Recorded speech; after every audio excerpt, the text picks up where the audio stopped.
Hey everybody, it's Jordan from Fishkeeping Made Easy, and today I'm going to show you how to set up an easy Iwagumi scape step by step.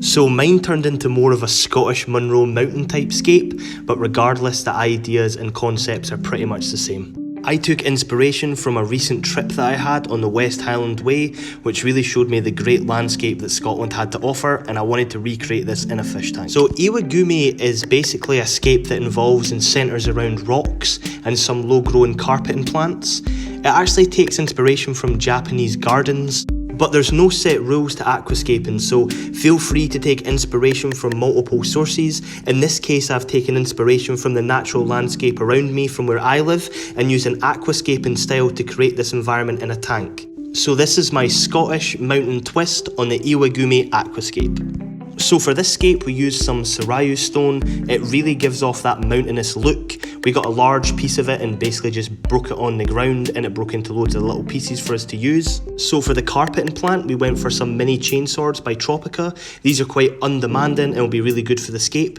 We also got some java moss and some moss balls to add to the rock, and some glue to attach it to the rock with. I started by adding some leftover JBL Monado. Later down the line I'd kinda wished I'd went for a planted soil, as I felt the grass kinda really struggled with this.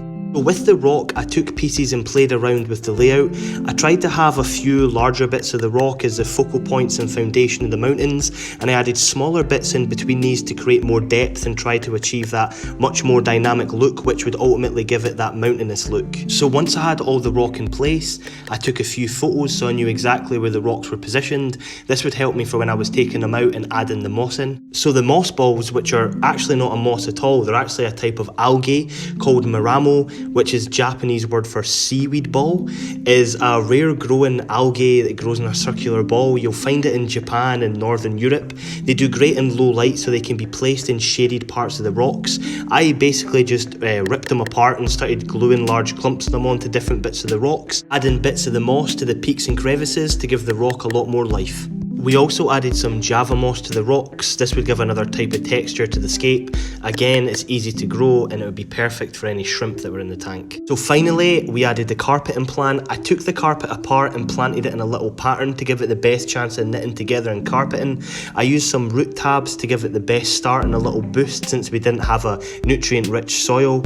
In terms of CO2, I did order a small CO2 system, but it was lost in the post and I never ended up bothering getting another one. However, I would recommend CO2 for this carpet, even though it's rather undemanding. So this is the finished product. Now, I know it doesn't really look like the photo that I put up, but it still gives me that same vibe, and the photo was just inspiration, just like the aquascaping style was. I would recommend this aquascaping style to anybody. You just need a few bits of hardscape, some carpeting plants, and you're really good to go.